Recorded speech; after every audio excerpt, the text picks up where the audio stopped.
আজ বৃহস্পতিবার সকালে আবারও এক্সকাভেটর দিয়ে বঙ্গবন্ধু শেখ মুজিবুর রহমানের বাড়ি ভাঙার কাজ শুরু হয়। এ সময় ধানমন্ডির ৩২ নম্বরের বাড়িটির সামনে অসংখ্য মানুষ ভিডিও করছিলেন, ছবি তুলছিলেন।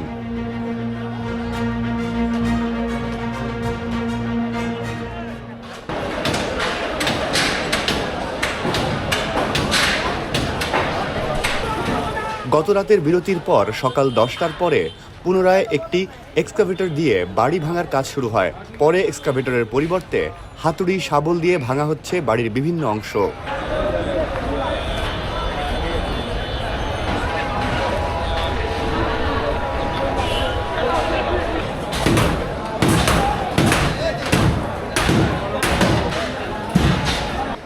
বেলা ১১টার দিকে ঘটনাস্থলে গিয়ে দেখা যায় বাড়ির সীমানার ভেতরে কয়েকশো মানুষ ভিড় জমিয়েছে।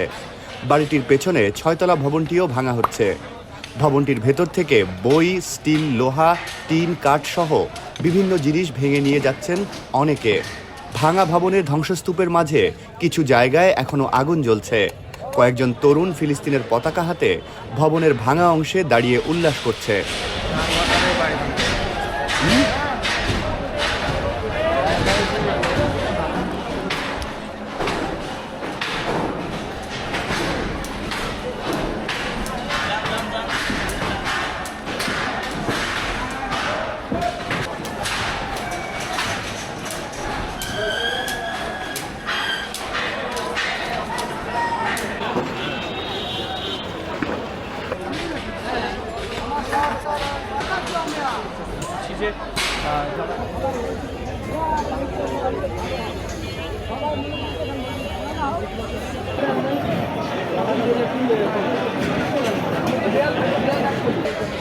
মূল ভবনের সামনে ৩তলা পর্যন্ত প্রায় গুড়িয়ে দেওয়া হয়েছে।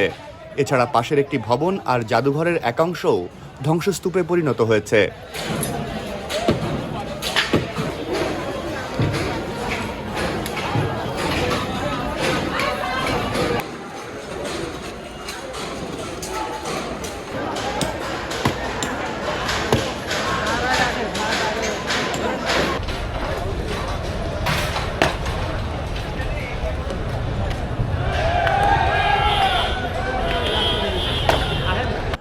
ধানমন্ডি ৩২ নম্বরের আশেপাশে আইনশৃঙ্খলা বাহিনীর সদস্যদের উপস্থিতি দেখা যায়নি।